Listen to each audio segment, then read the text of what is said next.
Qanunun qapısı ağzında bir gözətçi dayanıbdır. Onun yanına bir kəndli gəlib içəri keçmək üçün icazə istəyir. Ancaq qapıçı hələlik onu içəri buraxa bilməyəcəyini söyləyir. Kəndli biraz fikirləşib soruşur ki, sonra içəri keçmək mümkün olacaqmı? Bəlkə də, qapıçı deyir, ancaq indi yox. Qanunun darvazası həmişə açıq olduğundan və gözətçi azacıq kənara çəkildiyindən kişi əyilib içəri boylanır. Qapıçı bunu görüşdə gülüb deyir: "Səni belə cəlb edirsə, onda mənim icazəm olmadan içəri keçməyə çalış. Amma yadında saxla, mən güclü olsam da hələ üzü yola qapçılardanam. Bil və agah ol, hər zalın qapısı ağzında bir gözətçi dayanıb. Özləri də bir-birindən qüvvətli. Üçüncü qapçının baxışları qarşısında heç mən özüm belə duruş gətirə bilmirəm." Kəndli bu cür çətinliklə qarşılaşacağını heç təsəvvürünə belə gətirməzdi. Axı qanun həmişə hamı üçün əlçatan olmuşdur. O fikrindən keçirir.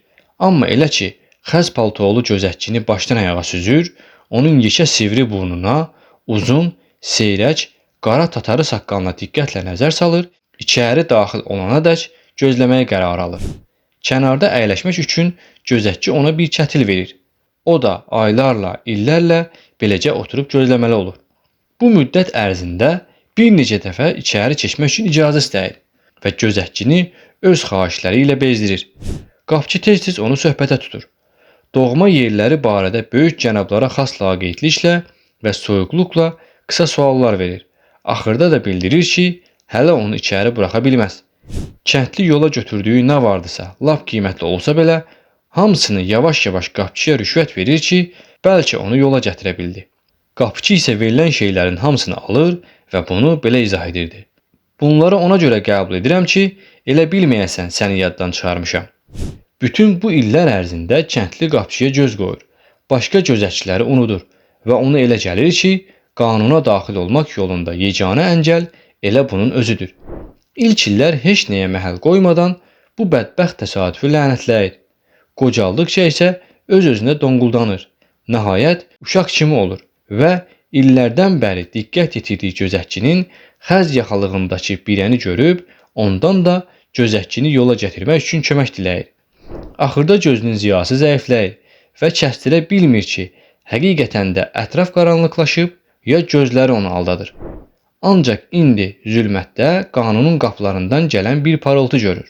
Fəqət zavallı canını tapşırmaq üzrədir. Bütün bu vaxt ərzində beyninə toplanmış təcrübə ölüm qabağı suala çevrilir ki, bu sualı o indiyədək gözətçiyə verməmişdi. Başının işarəsi ilə onu çağırır. Çünki qaxaca dönmüş vücudunu artıq tərpədə bilmir. Boy fərqi zaman-zaman gözətçinin xeyrinə dəyişildiyindən o kəndliyə tərəf xeyli əyilməli olur. "Bəs səni indi nə maraqlandırır? Əl çəkməzsən də gözətçi çımxırır. Axı hamı qanuna əsasən ölür." Kişi deyir: "Bəs necə olur ki, bu illər ərzində məndən savayı heç kəs gəlib içəri buraxılmasını tələb eləməyib?" Qapıçı başa düşür ki, kişi artıq can üstədir və buna görə də yaxşı eşitsin deyə ucadan qışqırır: "Onsuz da buradan içəri daxil olmağa heç kəs icazə ala bilməzdi. Çünki bu giriş qapısı yalnız səndən ötürü nəzərdə tutulmuşdu. İndi mən gedib onu örtərəm."